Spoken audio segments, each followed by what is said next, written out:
jeu. Bonne fin de semaine à tout le monde. C'est déjà le moment de vous présenter les meilleurs vendeurs du mois de janvier en ce 1er février. Donc, en première position, ça a été un gros mois pour Windmill Valley. C'est taillé la première place et de loin de l'auteur Dani Garcia qu'on connaît pour notamment Barcelona. Donc, Windmill Valley, c'est un jeu pour 1 à 4 personnes, niveau expert, 14 ans et plus, mais pour des parties assez rapides, là, ils disent 45 à 90 minutes, là, je vous dirais 1 heure, 1h15 environ, puis peut-être un peu moins lorsque vous allez être plus habitué.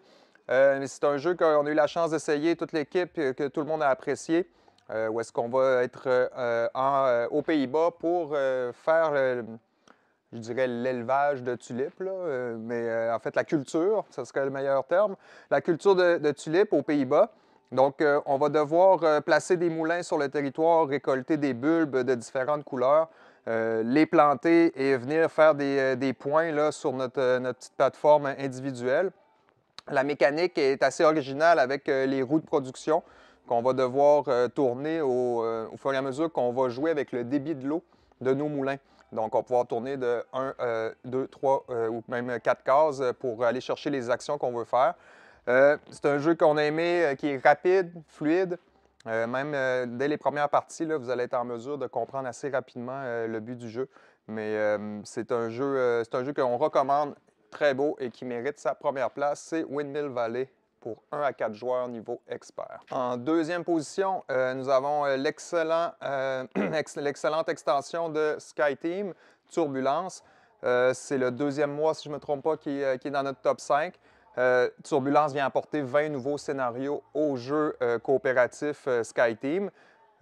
Ces scénarios-là incluent là, des nouvelles pistes, des alarmes, donc des nouveaux concepts également. Il n'y a pas seulement que des scénarios. Donc, c'est une extension qui se greffe au jeu de base SkyTeam qui va être de retour au courant de l'hiver. En troisième position, nous avons Slay the Spire qui a été très en demande depuis sa sortie.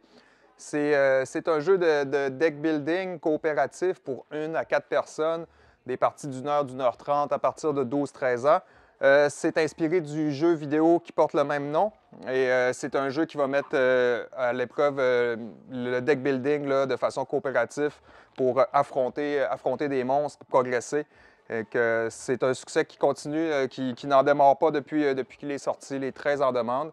Et c'est ce qui a fait qu'il était en 3e position ce mois-ci. En 4e position, c'est une autre extension, c'est les Amants maudits pour le jeu chronologique Paris 1920. Donc, c'est un scénario, c'est un nouveau scénario de 5 enquêtes pour le jeu chronologique Paris qui vient d'être nommé pour l'As d'or. Donc, c'est un jeu de déduction.